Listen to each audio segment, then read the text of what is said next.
Mama dan kawan-kawan solidaritas di Sukahaji, Kota Bandung, Jawa Barat mendapat tindak represif dari sekelompok orang tak dikenal. Awalnya, Mama dan kawan-kawan solidaritas menanyakan aktivitas sejumlah orang tak dikenal di area lahan yang berkonflik. Kericuhan pun tidak dapat dihindari, sejumlah orang yang tak dikenal itu mulai membentak dan mengancam warga, bahkan terjadi pemukulan terhadap emak-emak.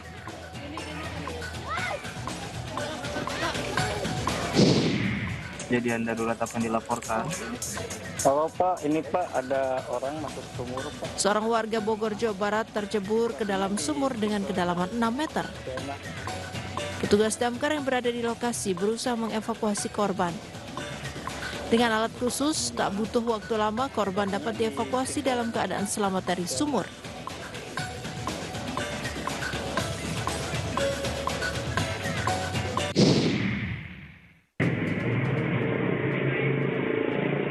Pencurian sepeda motor di sebuah tempat permainan biliar di kawasan Sukasari, Batu Tulis, Bogor, Jawa Barat terekam CCTV. Dari rekaman kamera pengawas, lokasi dalam keadaan sepi dan tidak ada petugas parkir yang berjaga. Kondisi ini membuat pencuri dengan leluasa membobol kunci kontak dan membawa kabur motor curiannya. Hendaknya kejadian ini menjadi pembelajaran agar lebih waspada untuk memilih tempat parkir yang aman serta memiliki pengawasan. Pencurian uang dalam kotak amal terjadi di Masjid Istiqomah, Medan, Sumatera Utara. Pencuri seorang diri masuk ke dalam masjid. Merasa situasi aman, pencuri mengambil uang dan dimasukkan ke dalam saku celananya. Setelah mengurasi isi kotak amal, pencuri pun kemudian pergi. Pencurian terekam CCTV di sebuah toko di Kampung Ono Harjo, Kecamatan Terbangi, Besar, Lampung Tengah.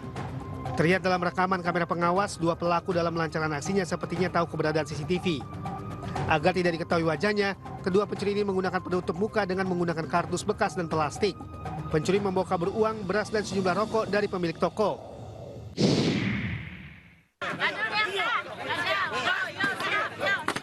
Kericuhan mewarnai penertiban pedagang kaki lima di kawasan Pasar Unit 2 Banjar Agung, Kabupaten Tulang Bawang, Lampung.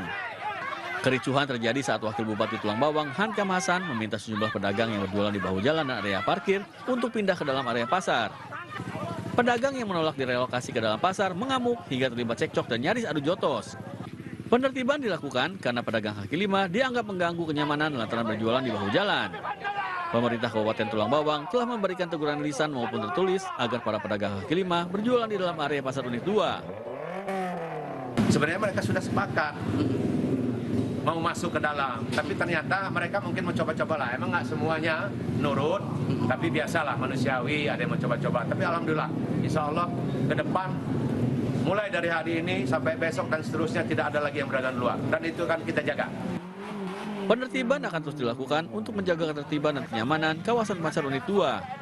Petugas akan memberikan sanksi tegas kepada pedagang yang masih nekat berjualan di area yang bisa menyebabkan kemacetan. Dari Tulang Bawang, Lampung, Ahmad Lutfi Rosyadi, iNews melaporkan.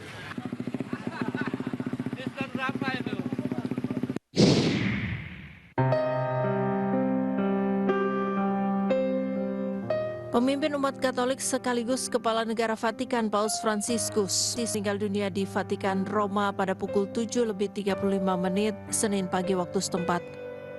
Paus Fransiskus mengembuskan nafas terakhir pada usia 88 tahun. Sebelumnya Paus sempat dirawat pada Februari 2025 lalu karena menderita penyakit pneumonia ganda. Dalam momen terakhirnya, Paus sempat hadir di akhir acara Misa Paskah di Vatikan. Meski tidak memimpin ibadah Misa Paskah, namun Paus hadir untuk menyapa umat Katolik dan memberikan berkat dan pesan 2 kali dalam 1 tahun yang dikenal sebagai Urbi et Orbi atau kepada kota dan dunia. Paus tidak memimpin Misa Paskah tahun ini karena atas perintah dokter yang membatasi beban kerjanya. Pesan Paskah Paus Fransiskus diwakilkan oleh Uskup Agung Gereja Katolik Diego Ravelli. Dalam pesan tersebut, Paus menyoroti konflik berlanjut antara Israel dan Palestina. Ia menyebut situasi di Gaza dramatis dan menyedihkan dan menyerukan perdamaian untuk menghentikan perang di Gaza serta membebaskan seluruh sandera. Semasa hidupnya, Paus dikenal sebagai sosok yang sederhana namun penuh makna. Ia menolak hal-hal yang eksklusif termasuk fasilitas mewah dan berlebihan. Alih-alih tinggal di Istana Vatikan sebagai kediaman resmi Paus, beliau memilih tinggal di Casa Santa Marta atau rumah singgah para kardinal saat pemilihan Paus.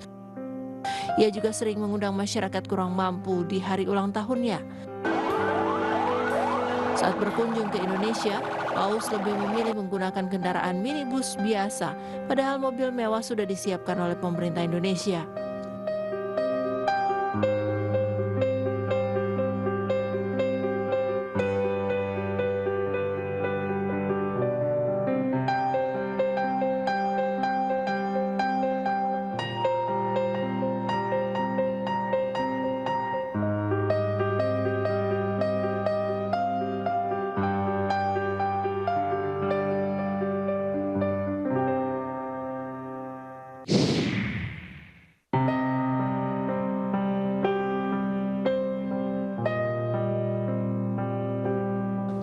Gereja Katedral Jakarta menyampaikan rasa duka cita atas wafatnya Paus Fransiskus pada Senin sore.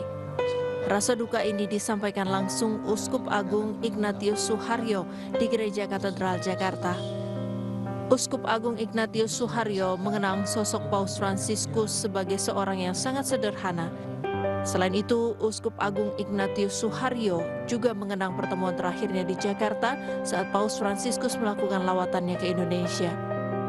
Informasi yang disampaikan oleh Duta Besar Vatikan untuk Indonesia adalah masa berkabung di Vatikan itu 9 hari. Jadi 9 hari sejak hari ini baru akan dilaksanakan pemakaman.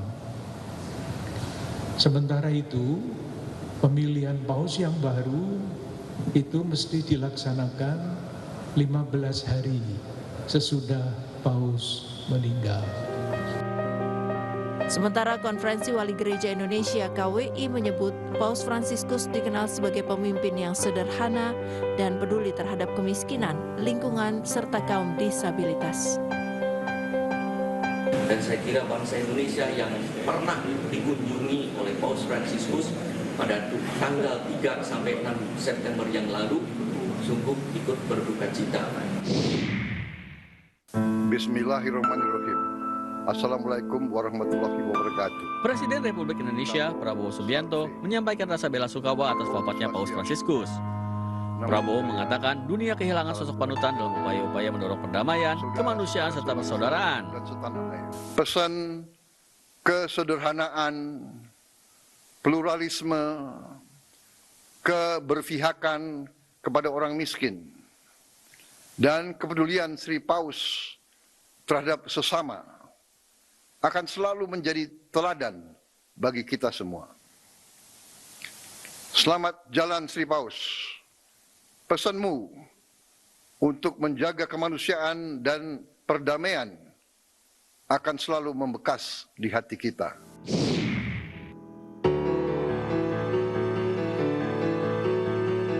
Pemerintah melalui Menteri Agama, Nasaruddin Umar, menyampaikan duka mendalam atas wafatnya pemimpin tertinggi umat Katolik, Paus Fransiskus.